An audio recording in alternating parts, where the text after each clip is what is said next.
दोस्तों ये है हमारा देश भारत और हमारे इस देश की पॉपुलेशन है 142 करोड़ और इसमें से लगभग 70 से 100 करोड़ मिडिल क्लास है। देखिए दोस्तों, वीडियो शुरू करें उससे पहले हम ये चीज़ समझ लेते हैं कि इंडिया में पुअर, मिडिल क्लास और रिच किसे कहते हैं। पुअर यानी कि जिसकी मंथली इनकम 3 से 10 हज़ार है, मिडिल क्लास यानी कि जिसकी मंथली इनकम 10 हज़ार से 2.5 लाख तक है, और रिच यानी कि जिसकी मंथली इनकम 2.5 लाख से तो फिर कोई लिमिट नहीं है। अब यहाँ पर आप सभी के मन में एक सवाल आएगा कि ये मिडिल क्लास 2.5 लाख कमा रहा है तो फिर मिडिल क्लास में कैसे आ रहा है? क्योंकि मिडिल क्लास में भी 3 कैटेगरीज होती है। पहली होती है लोअर मिडिल क्लास यानी कि जिसकी मंथली इनकम 10 हज़ार से लेकर के तो 20 हज़ार तक होती है। उसके बाद में आता है मिडिल क्लास यानी जिसकी मंथली इनकम 20 हज़ार से लेकर तो 60 हज़ार तक होती है। और उसके बाद में आते हैं अपर मिडिल क्लास यानी कि जिसकी मंथली इनकम 60 हज़ार से लेकर के तो 2.5 लाख तक होती है। Now the question is, Indian middle class का फ्यूचर क्या है और क्या आने वाले टाइम में मिडिल क्लास रिच होगा या फिर और भी ज्यादा डाउन जाएगा? और यहीं पर आता है सबसे बड़ा ट्रैप। मिडिल क्लास फैमिली जाने या फिर अनजाने में ऐसी गलतियां कर रही है जिसका खामियाजा उन्हें बहुत ही बुरी तरीके से भुगतना पड़ सकता है। Centre of the advance study of India की एक रिपोर्ट बताती है कि 50% इंडियन खुद को मिडिल क्लास मानते हैं। और जैसा कि हमने बात की कि अगर कोई इंसान 50 हज़ार रुपये पर महीने कमा रहा है तो वो आता है मिडिल क्लास में। और यही सोचकर हर वो इंसान जो 50 हज़ार रुपये पर मंथ कमाता है वो खुद को मिडिल क्लास समझता है। मान लो ये एक पर्सन है जो कि मंथली जॉब करके 50 हज़ार रुपये कमाता है और ये एक पर्सन है जो कि सब्जी बेचकर मंथली 20 हज़ार रुपये कमाता है। अब ये पर्सन अपने आप को मिडिल क्लास कहेगा और ये पर्सन अपने आप को कहेगा लोअर मिडिल क्लास। और यहाँ पर आता है आंखें खोल देने वाला सच जो कि आपके दिमाग के तार खोल देगा। यहाँ पर ये बंदा फैमिली में अकेला काम करता है, बच्चा पढ़ाई करता है, पत्नी हाउसवाइफ है और माँ भी घर पर ही रहती है क्योंकि बच्चा 50 हज़ार रुपये कमा रहा है तो फिर क्यों ही काम करना। तो अब इसकी इनकम 50 हज़ार नहीं बल्कि 50 हज़ार डिवाइडेड बाई 4 यानी कि 12,500 हुई, क्योंकि इसी 50 हज़ार में सबको गुजारा करना है। और जिसकी मंथली इनकम 10 से 20 हज़ार होती है उसे हम कहते हैं लोअर मिडिल क्लास। तो ये बंदा मिडिल क्लास में नहीं आता बल्कि ये आता है लोअर मिडिल क्लास में। अब आते हैं इन भाई साहब पर। ये अकेले कमाते हैं 20 हज़ार, पैसे कम पड़ते हैं इसलिए पत्नी भी मेड का काम करती है और महीने का 15 से 20 हज़ार आराम से कमा लेती है। इनका एक बेटा जोमेटो स्विगी पर डिलीवरी बॉय का काम करके 15 हज़ार रुपये मंथली कमा लेता है और एक बेटा जॉब करके 15 से 20 हज़ार वो भी कमा लेता है। और इस तरीके से पूरी फैमिली मिल करके 60 से 70 हज़ार कमाती है, यानी कि पर पर्सन 20 से 25 हज़ार तक। और ये आते हैं मिडिल क्लास में। और यहाँ पर आती है सबसे बड़ी लर्निंग। यही मैं आपको समझाना चाहता था कि आपकी जो रियल सैलरी है वो तब निकल करके आती है जब आप अपनी सैलरी को आपके परिवार में कितने लोग हैं उससे डिवाइड करते हैं, तब निकल करके आती है आपकी असली सैलरी। अगर डिवाइड करने के बाद में 50 हज़ार आता है तो आप आते हैं मिडिल क्लास में। और इसीलिए एक्चुअल में इंडिया में सिर्फ 2% ऐसे लोग हैं जिनकी फैमिली मिडिल क्लास फैमिली में आती है, बाकी सभी लोग लोअर मिडिल क्लास फैमिली में आते हैं। और इसीलिए हमारी फाइनेंस मिनिस्टर निर्मला सीतारमण जी भी कहती है कि वो भी एक मिडिल क्लास में ही आती है। मैं भी मिडिल क्लास की हूँ। और यही है मिडिल क्लास फैमिली की सबसे बड़ी प्रॉब्लम कि वो इस भ्रम में है कि वो लोअर मिडिल क्लास से बेहतर है। और इसी वजह से वो अपने माइंड में अपना ही एक स्टैंडर्ड बना लेते हैं और उसी के अकॉर्डिंग अपनी पूरी लाइफ डिजाइन कर लेते हैं। और फिर अपने स्टैंडर्ड को मेंटेन करने के लिए वो हर चीज़ में थोड़ा ज़्यादा खर्च करते हैं, ब्रांडेड चीज़ों को खरीदते हैं, बच्चों को महंगे और प्राइवेट स्कूल में डालते हैं। और फिर ऐसा करने से वो अपने ही पैर पर कुल्हाड़ी मार लेते हैं। फैमिली में सिर्फ एक पर्सन पर डिपेंड हो जाना मिडिल क्लास की सबसे बड़ी गलती है। अब इसका सोल्यूशन क्या है? सिंपल है। घर में जितने भी लोग काम कर सकते हैं उन्हें काम करना चाहिए और खर्चे जितने कम हो सके उतने कम करने चाहिए। बिजनेस इनसाइडर का ये आर्टिकल बताता है कि इंडिया में सिर्फ 32% ऐसी महिलाएं हैं जो कि शादी के बाद में जॉब करती हैं। यहाँ पर फीमेल्स को भी आगे आना होगा और काम में लगना होगा, क्योंकि अगर घर में सिर्फ 2 लोग भी हैं और सिर्फ अगर एक ही इंसान कमाता है तो जो इनकम है वो लगभग आधी हो जाती है। तो फैमिली में जितने ज़्यादा लोग काम कर सकते हैं उन्हें करना चाहिए ताकि ओवरऑल जो इनकम है वो बढ़े और आप एक्चुअल में मिडिल क्लास में इंटर हो। हमारा सेकंड पॉइंट यहाँ पर आता है जॉब डिपेंडेंसी और सिक्योर्ड माइंडसेट। अगर आप किसी भी मिडिल क्लास फैमिली से पूछोगे तो क्या प्रेफर करेंगे, जॉब या फिर बिजनेस? उनमें से ज़्यादातर लोगों का आंसर होगा जॉब, क्योंकि जॉब उन्हें सिक्योरिटी और एक फिक्स्ड इनकम देती है और सैलरी भी टाइम के साथ में बढ़ती रहती है। लेकिन वेट, क्योंकि यहाँ पर फिर से आंखें खोल देने वाला एक और सच सामने आता है और वो यही कि अगर हम इंडिया के डिफरेंट सेक्टर्स की करंट सैलरीज को अगर कुछ साल पहले की सैलरी से कंपेयर करें तो वो इन्फ्लेशन यानी कि महंगाई को बीट नहीं कर पाई है। पेट्रोल 2002 में 29 रुपये का था और यही पेट्रोल आज 110 रुपये का है, यानी कि ऑलमोस्ट 300% की ग्रोथ। लेकिन क्या किसी की सैलरी में 300% की बढ़ोतरी हुई है? ये सारा सामान पहले 10 हज़ार में मिल जाता था और आपकी सैलरी थी 10 हज़ार, तो आप ये सामान इजीली खरीद पाते थे। लेकिन यही सामान अब मिलता है 30 हज़ार रुपये में, यानी कि महंगाई की जो दर है वो ज़्यादा है आपकी सैलरी से। और इसी वजह से मिडिल क्लास का अमीर होना तो दूर की बात, मिडिल क्लास रहना भी बहुत मुश्किल है। और ये क्यों होता है? क्योंकि मिडिल क्लास वाले को जॉब बहुत ही पसंद होती है। तो आप जॉब करिए, कोई बात नहीं, लेकिन ध्यान रहे कि आपकी जो सैलरी है वो ज़्यादा होनी चाहिए, या फिर ऐसी जॉब करें जहाँ पर पूरी पॉसिबिलिटीज़ है कि आपकी जो सैलरी है वो इन्फ्लेशन से ज़्यादा बढ़ेगी, या फिर जॉब के साथ साथ कुछ और भी काम ज़रूर ट्राई करें। और ध्यान रहे, जॉब एक बहुत बड़ा ट्रैप है। पूरी ज़िंदगी काम करने के बाद में आपको रियलाइज़ होगा कि रिटायरमेंट के टाइम पे मेरे हाथ में कुछ भी नहीं बचा। एक और बड़ी मिस्टेक कि मिडिल क्लास लोग अपना क्रेडिट स्कोर मेंटेन नहीं रखते हैं, और जब उन्हें ज़रूरत पड़ती है तब बैंक उन्हें लोन नहीं देता है। अब सवाल यहाँ पर आता है कि क्रेडिट स्कोर होता क्या है और इसकी इतनी ज़्यादा इंपॉर्टेंस क्यों है? क्योंकि अगर इन फ्यूचर में आपको होम लोन या फिर किसी भी तरह के लोन की ज़रूरत पड़ गई तो बैंक आपको तभी लोन देगा जब आपका क्रेडिट स्कोर सही रहेगा, और लोन आपको कितने इंटरेस्ट पर मिलेगा ये भी इस बात पे डिपेंड करता है कि आपका जो क्रेडिट स्कोर है वो कितना सही है। क्रेडिट स्कोर अलग अलग ब्यूरो द्वारा उस इंसान को दिया जाता है जिसने बैंक से लोन लिया है। ये एक नंबर होता है जो कि 300 से 900 के रेंज तक होता है, जिसमें 300 यानी कि पुअर स्कोर और 900 यानी कि एक्सीलेंट स्कोर। ये आपकी क्रेडिट वर्थिनेस को बताता है, यानी कि आपको लोन देना चाहिए या फिर नहीं देना चाहिए, या फिर आप लोन चुका पाओगे या फिर नहीं चुका पाओगे।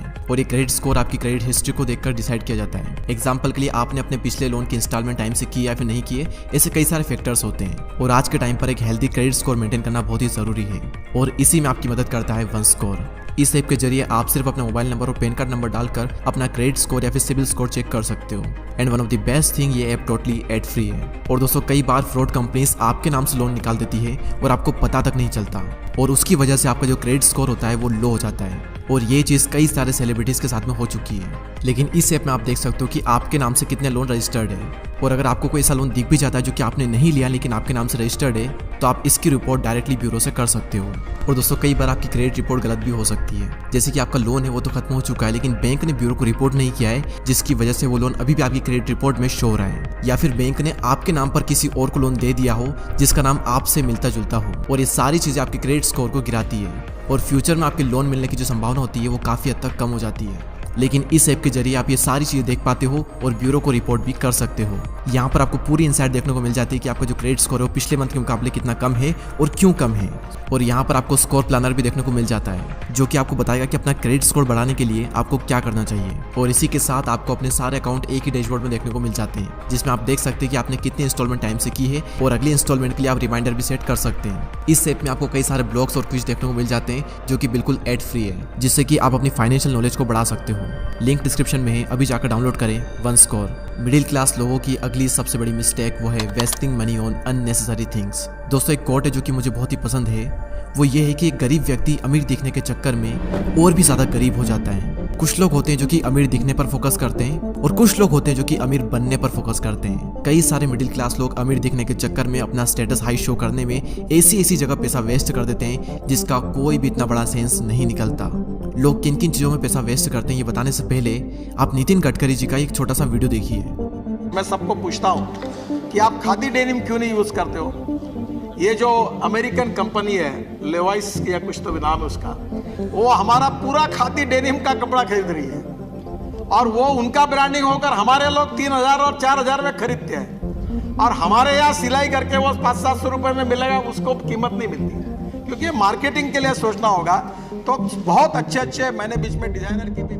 और इनकी ये बात बिल्कुल सच है, जो चीज़ हमें 1000 रुपए में अच्छी क्वालिटी में मिल सकती है वो हम नहीं लेते हैं, लेकिन अगर उसी पर किसी बड़े ब्रांड का थप्पा लगा दिया जाए तो हम उसे 5000 में भी ले लेते हैं। और यही है वो पहली चीज़, ब्रांडेड क्लॉथ्स और ब्रांडेड शूज, जिस पर इंडियंस ने 8.5 अरब रुपए खर्च किए हैं। सेकेंड चीज़ जिस पर फैमिली अपनी पूरी लाइफ टाइम इनकम 4 से 5 दिनों में खर्च कर देती है, और वो है शादी पर। इसमें ना सिर्फ मिडिल क्लास बल्कि poor, lower middle class, upper middle class, हर कोई इंडिया में शादी पर बहुत ज़्यादा पैसा खर्च कर देता है। कई सारे मिडिल क्लास लोग कर्ज लेकर शादी करते हैं और फिर अपनी पूरी जिंदगी उस कर्ज को चुकाने में लगा देते हैं। मेरा आप सभी से सवाल है कि अगर पैसा नहीं है तो क्या ये ज़रूरी है कि शादी को इतने बड़े लेवल पर करके खुद कर्जे में डूब जाएं? और क्या हम एक नॉर्मल शादी नहीं कर सकते जिसमें 40-50 या फिर 100-200 लोगों को बुला करके नॉर्मल से शादी कर लें और बाकी रस्में ना की जाए? कमेंट सेक्शन में मुझे आप सबकी इस पर राय चाहिए, क्योंकि मैंने अपने एरिया में कई सारे ऐसे लोग देखे हैं जहाँ पर माँ बाप ने बच्चों की शादी में लाखों खर्च किए कर्ज लेकर, और अपनी पूरी जिंदगी उस कर्ज को चुकाने में लगा रहे हैं। तीसरी चीज जिस पर मिडिल क्लास बहुत ज्यादा पैसा वेस्ट कर रहा है वो है